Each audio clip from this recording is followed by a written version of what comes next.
আসসালামু আলাইকুম। আমন্ত্রণ জাগো টিভি নিউজে, সঙ্গে আছি আমি আফরিন সুমনা। শুরুতে জানিয়ে দিচ্ছি সংবাদ শিরোনাম। ইরানের ভয়াবহ ও আকস্মিক প্রতিশোধ হামলায় সম্পূর্ণ ধ্বংস মার্কিন কমান্ড সেন্টার ও MQ-9 ড্রোন হ্যাঙ্গার, বহু শত্রু সেনা হতাহত। যুক্তরাষ্ট্রের হামলার জবাবে ওমান, কাতার সহ একযোগে 5 দেশে ভয়াবহ হামলা ইরানের, উত্তপ্ত মধ্যপ্রাচ্য। যুক্তরাষ্ট্রের চেয়ে কৌশলগতভাবে সুবিধাজনক অবস্থানে ইরান, আল জাজিরার বিশ্লেষণ। প্রচন্ড মুসলিম বিদ্বেষী ও গাজায় ইসরায়েলের গণহত্যার কট্টর সমর্থক মার্কিন সিনেটর লিন্ডসে গ্রাহাম মারা গেছেন। ওমানে মার্কিন বিমানবাহী রণতরীর সহায়তা কেন্দ্রে হামলা চালিয়েছে ইরান। ভারতে গোলরক্ষকদের বিরুদ্ধে রায়, মুসলিম বিচারককে হত্যার হুমকি হিন্দুত্ববাদীদের।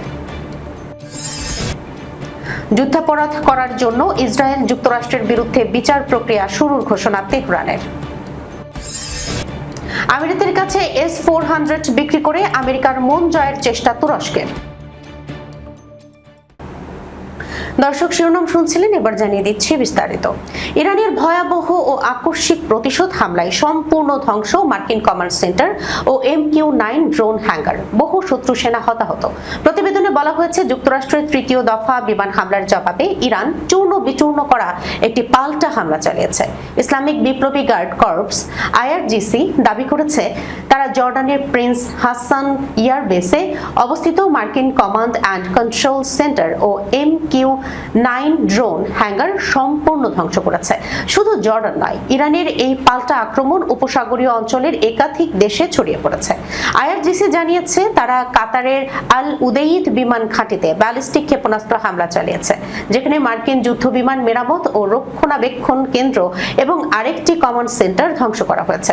এছাড়া ওমানের দুকম বন্দরে মার্কিন বিমানবাহী রণতরী, লজিস্টিক সাপোর্ট সেন্টার এবং জ্বালানি প্ল্যাটফর্মে শক্তিশালী ও আকস্মিক হামলা চালানো হয়েছে বলে দাবি করেছে ইরান। ইরানের সেনাবাহিনীও যৌথভাবে এই অভিযানে অংশ নিয়েছে। তারা কুয়েতে মার্কিন প্যাট্রিয়ট বিমান প্রতিরক্ষা ব্যবস্থা, গোলাবারুদ ডিপো ও রাডার স্থাপনায় ড্রোন হামলা চালিয়েছে। একই সঙ্গে বাহরাইনের মার্কিন যোগাযোগ ব্যবস্থা ও রাডার স্টেশনও ড্রোন হামলার শিকার হয়েছে। এই হামলার মধ্যে কাতারের দোহায় আকাশে বিস্ফোরণের শব্দ শোনা গেছে এবং ধ্বংসাবশেষ পড়ে 3 জন আহত হয়েছেন, যার মধ্যে একটি শিশুও রয়েছে। বাহরাইন, কুয়েত ও সংযুক্ত আরব আমিরাতেও আকাশ প্রতিরক্ষা ব্যবস্থা সক্রিয় করা হয়েছে এবং বিস্ফোরণের খবর পাওয়া গেছে। ইরান সতর্ক করে বলেছে, এটি তাদের প্রথম পর্যায়ের প্রতিশোধ। IRGC আরো হুঁশিয়ারি দিয়ে বলেছে, যুক্তরাষ্ট্র যদি আক্রমণ অব্যাহত রাখে তাহলে আরো কঠোর প্রতিক্রিয়া দেয়া হবে। যুক্তরাষ্ট্রের হামলার জবাবে ওমান, কাতার সহ একযোগে 5 দেশে ভয়াবহ হামলা ইরানের, উত্তপ্ত মধ্যপ্রাচ্য। যুক্তরাষ্ট্রের সর্বশেষ হামলার জবাবে উপসাগরীয় অঞ্চলে একের পর এক দেশে সামরিক অভিযান চালিয়েছে ইরান। দেশটির ইসলামিক রেভলিউশনারি গার্ড কর্পস ও সেনাবাহিনী জানিয়েছে, ওমান, কাতার, কুয়েত, বাহরাইন, জর্ডান এবং হরমুজ প্রণালীতে বিভিন্ন মার্কিন সামরিক স্থাপনা ও লক্ষ্যবস্তুতে ক্ষেপণাস্ত্র ও ড্রোন হামলা চালানো হয়েছে। যদিও কয়েকটি দেশ জানিয়েছে তারা এসব হামলা প্রতিহত করেছে। সংবাদ মাধ্যম আল জাজিরা বলছে, ওমানের দুকম বন্দরে যুক্তরাষ্ট্রের বিমানবাহী রণতরীগুলোর জন্য ব্যবহৃত লজিস্টিক সহায়তা কেন্দ্র এবং জ্বালানি সরবরাহ প্ল্যাটফর্মে ভয়াবহ ও আকস্মিক হামলা চালানো হয়েছে বলে জানিয়েছে ইরান। ইরানের রাষ্ট্রীয় সংবাদ মাধ্যম IB এর বরাতে ইসলামিক রেভলিউশনারি গার্ড কর্পস জানিয়েছে, হামলায় ওই স্থাপনাগুলো ধ্বংস করা হয়েছে।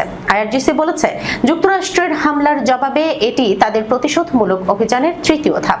এদিকে ইরানের সেনাবাহিনী জানিয়েছে, কুয়েত ও বাহরাইনে মার্কিন সামরিক স্থাপনাগুলোতেও একাধিক দফায় ড্রোন হামলা চালানো হয়েছে।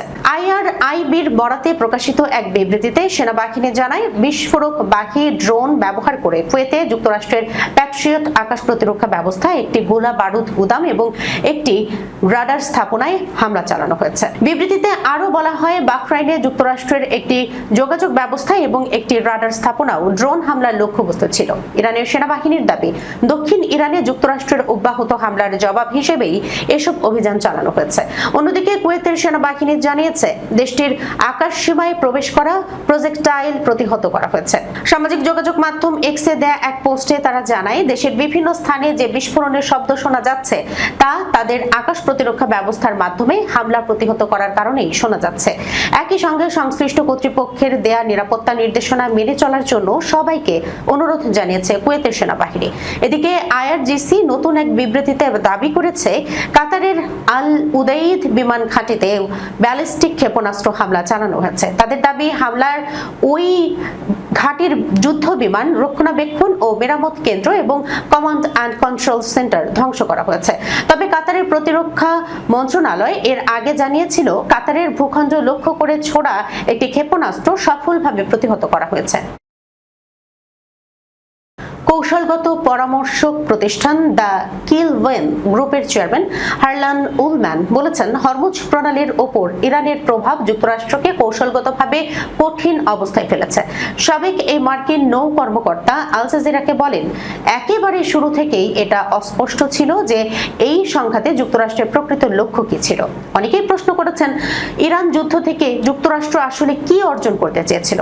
উলম্যানের মতে সামরিক শক্তি অনেক বেশি হলেও তাকে কৌশলগত সাফল্যে পরিণত করার ক্ষেত্রে কঠিন সমস্যার সম্মুখীন হয়েছে যুক্তরাষ্ট্র।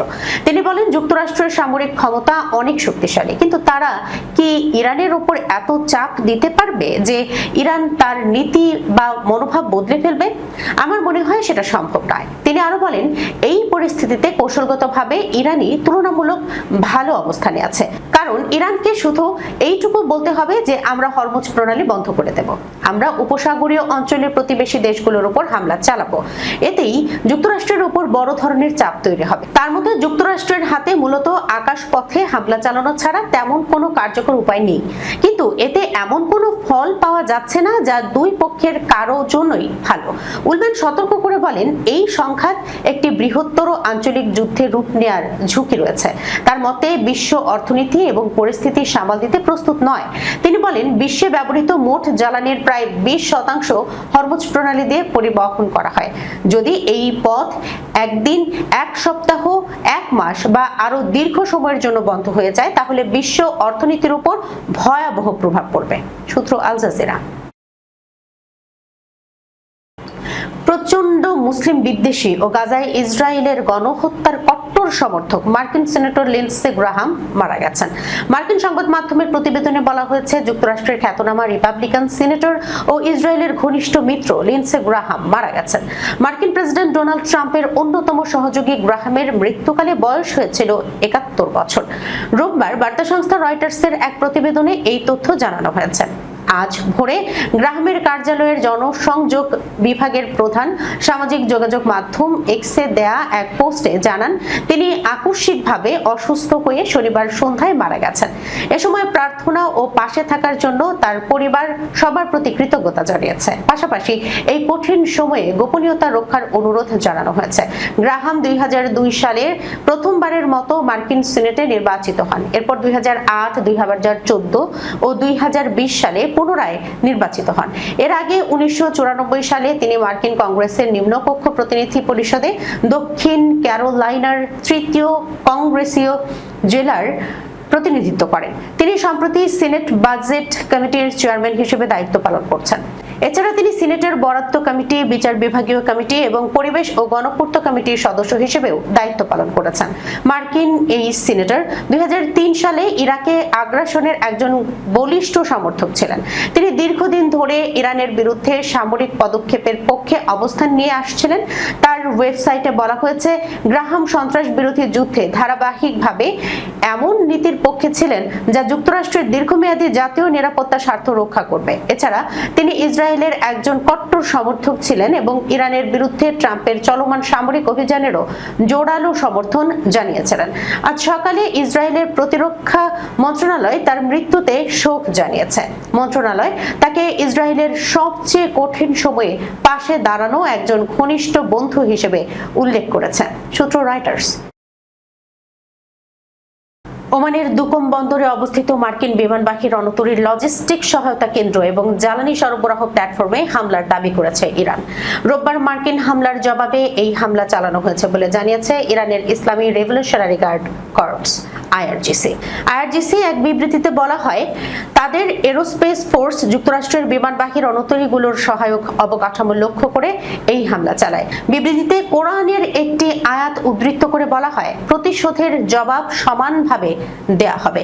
পাশাপাশি দাবি করা হয়, শহীদ সর্বোচ্চ নেতার জানাজায় অংশ নেয়া কোটি কোটি ইরানির যে সংকল্প দেখা গেছে তা এখন ইরানি যোদ্ধাদের যুদ্ধক্ষেত্রের সাফল্যে প্রতিফলিত হচ্ছে। উল্লেখ্য, এই হামলার দাবি মূলত আইআরজিসির। এই বিষয়ে ওমান বা যুক্তরাষ্ট্রের পক্ষ থেকে তাৎক্ষণিকভাবে কোনো নিশ্চিত করা যায়নি। যুক্তরাষ্ট্রের আলটিমেটাম উপেক্ষা করে হরমুজ প্রণালীর কাছে একটি বাণিজ্যিক কার্গো জাহাজ হামলা চালায় ইরান।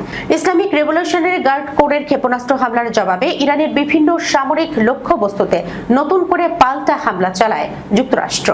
এই পাল্টাপাল্টি হামলার জেরে হরমুজ প্রণালীতে জাহাজ চলাচল বন্ধ রয়েছে। সূত্র মেহের নিউজ এজেন্সি। ভারতে গোরক্ষকদের বিরুদ্ধে রায়, মুসলিম বিচারককে হত্যার হুমকি হিন্দুত্ববাদীদের। ভারতের মধ্যপ্রদেশে এক ব্যক্তিকে হত্যার দায়ে 14 জন কথিত গোরক্ষককে যাবজ্জীবন কারাদণ্ড দেওয়ার পর তীব্র সাম্প্রদায়িক আক্রমণ ও হত্যার হুমকির শিকার হয়েছেন মুসলিম নারী বিচারক তাবাসসুম খান। বিচারকের রায়ের আইনি পর্যালোচনার পরিবর্তে তার ধর্মীয় পরিচয়কে কেন্দ্র করে সামাজিক যোগাযোগ মাধ্যমে বিদ্বেষমূলক প্রচারণা চালানো হচ্ছে। গত 12 জুন মধ্যপ্রদেশ রাজ্যের একটি আদালতের অতিরিক্ত জেলা ও দায়রা জজ তাবাসসুম খান 14 জনকে যাবজ্জীবন কারাদণ্ড দেন। আসামিদের বিরুদ্ধে হত্যার চেষ্টা, দাঙ্গা ও বেআইনিভাবে মানুষকে আটকে রাখার অভিযোগ প্রমাণিত হওয়ায় এই রায় দেওয়া হয়। 2022 সালে মধ্যপ্রদেশের নর্মদাপুরম জেলায় একটি ট্রাকে গরু বহন করে নিয়ে যাচ্ছিলেন নাজির আহমেদ নামে এক ট্রাক চালক। এ সময় লাঠি ও রড হাতে থাকা একদল স্বঘোষিত গোরক্ষক তাকে আটকায়। গরু পাচারের সন্দেহে ওই ব্যক্তিরা নাজির আহমেদ ও তার 2 সঙ্গীকে গাড়ি থেকে টেনে বের করে আনে এবং তাদের উপর নৃশংসভাবে হামলা চালায়। পরে আঘাতের কারণে নাজির আহমেদ মারা যান, তবে তার সঙ্গীরা পালিয়ে যেতে সক্ষম হন। পরবর্তী সময়ে আদালতে তারা ঘটনাটি বর্ণনা করেন। 12 জুন অতিরিক্ত জেলা ও দায়রা জজ তাবাসসুম খান সাক্ষ্য প্রমাণ ও মেডিকেল রিপোর্টের ভিত্তিতে এই হত্যাকাণ্ডকে চরম বর্বর ও নৃশংস আখ্যা দিয়ে 14 জন অভিযুক্তকে যাবজ্জীবন কারাদণ্ডে দণ্ডিত করেন। রায় ঘোষণার পরই কট্টরপন্থী হিন্দুত্ববাদী সংগঠন ও অভিযুক্তদের পরিবারের সদস্যরা আদালত চত্বরে বিক্ষোভ করে এবং বিচারকের কুশপুত্তলিকা পোড়ায়। পরবর্তী সময়ে বিভিন্ন সামাজিক মাধ্যমে বিচারককে উদ্দেশ্য করে চরম আপত্তিকর মন্তব্য, হত্যার হুমকি এবং ধর্ষণ ও সহিংসতার উস্কানিমূলক ভিডিও ছড়ানো হয়। বিচারকের নিরাপত্তা নিশ্চিত করতে মধ্যপ্রদেশ হাইকোর্ট স্বতঃপ্রণোদিত হয়ে হস্তক্ষেপ করেছে এবং পুলিশ প্রশাসনকে কঠোর ব্যবস্থা গ্রহণের নির্দেশ দিয়েছে। এরই মধ্যে ঘৃণাসূচক মন্তব্য ছড়ানোর অভিযোগে অভিযুক্তদের মধ্য থেকে কয়েকজনকে গ্রেপ্তার করা হয়েছে। ইরানের বিচার বিভাগের প্রধান গোলাম হোসেন মোহসেনি এজেই শনিবার বলেছেন, যুক্তরাষ্ট্র ও ইসরায়েলের সাম্প্রতিক দুটি সংঘাতে কথিত যুদ্ধাপরাধের জন্য দায়ী ব্যক্তিদের বিরুদ্ধে তেহরান মামলা চালাবে এবং সৃষ্ট ক্ষয়ক্ষতির জন্য ক্ষতিপূরণ চাইবে। ইরানের সংবাদ সংস্থা ISNA জানিয়েছে, এজেই জোর দিয়ে বলেছেন, যুক্তরাষ্ট্র এবং জায়নবাদী শাসন ব্যবস্থা আমাদের দেশ ও জনগণের বিরুদ্ধে যুদ্ধাপরাধ করেছে। তাকে উদ্ধৃত করে বলা হয়েছে, আমরা যুদ্ধাপরাধীদের বিচার ও শাস্তি প্রদানে দৃঢ় প্রতিজ্ঞ। অপরাধীদের অবশ্যই শাস্তি দিতে হবে এবং তাদের কৃত অপরাধের অনুপাতে ক্ষতিপূরণও প্রদান করতে হবে। বিচার বিভাগের বরাত দিয়ে ISNA আরো জানায়, যুক্তরাষ্ট্র ও ইসরায়েল কর্তৃক ইরানের বিরুদ্ধে সংঘটিত যুদ্ধাপরাধের মামলাটি জোরালোভাবে এগিয়ে নিয়ে যাওয়ার লক্ষ্যে মোহসেনি এজেই একদল অভিজ্ঞ ও বিশিষ্ট আন্তর্জাতিক এবং বিদেশি আইনজীবী ও আইনজ্ঞদের সাথে সাক্ষাৎ করেছেন। তিনি বলেন, জায়নবাদীরা প্রায় 8 দশক ধরে ফিলিস্তিন ও লেবাননে অপরাধ, গণহত্যা, জাতিগত নির্মূল এবং শিশু হত্যায় লিপ্ত রয়েছে। আমরা এ বর্বর ও পাশবিক জায়নবাদীদের বিরুদ্ধে আমাদের সর্বশক্তি দিয়ে লড়াই করব এবং এই নরখাদকদের বিরুদ্ধে লড়াইয়ের পতাকা যেখানেই উঠবে আমরা পাশে থাকতে ও সহায়তা করতে দ্বিধা করব না। তিনি জোর দিয়ে বলেন, আগ্রাসী রাষ্ট্র মার্কিন যুক্তরাষ্ট্র ও ইসরায়েল ইরানের উপর হামলার সময় ইচ্ছাকৃতভাবে শিশু ও বেসামরিক নাগরিক হত্যা থেকে শুরু করে হাসপাতাল, স্কুল, বিশ্ববিদ্যালয় ও আবাসিক ভবনের মতো স্থানে হামলা সহ অসংখ্য যুদ্ধাপরাধ করেছে। তুরস্কের কাছে থাকা রাশিয়ার তৈরি অত্যাধুনিক বিমান প্রতিরক্ষা ব্যবস্থা S-400 সংযুক্ত আরব আমিরাতের কাছে বিক্রির প্রক্রিয়া শুরু হয়েছে। আঙ্কারার এই নতুন প্রস্তাবকে ইতিবাচক হিসেবে দেখছে মস্কো। আন্তর্জাতিক সংবাদ মাধ্যম মিডল ইস্ট আই এর প্রতিবেদন অনুযায়ী দুই দেশের মধ্যে এই বিষয়ে আলোচনা চললেও তা এখনো চূড়ান্ত রূপ পায়নি। 2019 সালে রাশিয়ার কাছ থেকে এই প্রতিরক্ষা ব্যবস্থা কেনার পর থেকেই আমেরিকার সঙ্গে তুরস্কের সম্পর্কে বড় ফাটল ধরে। এর জেরে ওয়াশিংটন আঙ্কারাকে তাদের অত্যাধুনিক F-35 যুদ্ধবিমান কর্মসূচি থেকে বাদ দেয় এবং তুরস্কের প্রতিরক্ষা খাতের উপর নিষেধাজ্ঞা আরোপ করে। এমনকি তুরস্কের জন্য তৈরি করা 6টি F-35 যুদ্ধবিমান ও আটকে রাখে যুক্তরাষ্ট্র। তবে সাম্প্রতিক সময়ে আমেরিকার রাজনৈতিক পট পরিবর্তনের পর দুই দেশের সম্পর্ক উন্নয়নের স্বার্থে এই S-400 সমস্যার সমাধান খোঁজা হচ্ছে। মার্কিন আইন অনুযায়ী F-35 কর্মসূচিতে ফিরতে হলে তুরস্কের কাছে কোনো S-400 ব্যবস্থা থাকা চলবে না। এই সংকট কাটাতে দীর্ঘদিন ধরে বিভিন্ন উপায়ের কথা ভাবা হচ্ছিল। প্রথমে এই ক্ষেপণাস্ত্র ব্যবস্থার যন্ত্রাংশ খুলে যুক্তরাষ্ট্রের তত্ত্বাবধানে অকার্যকর করে রাখার প্রস্তাব এলেও নিষেধাজ্ঞা প্রত্যাহারের পূর্ণ নিশ্চয়তা না থাকায় তা ভেস্তে যায়।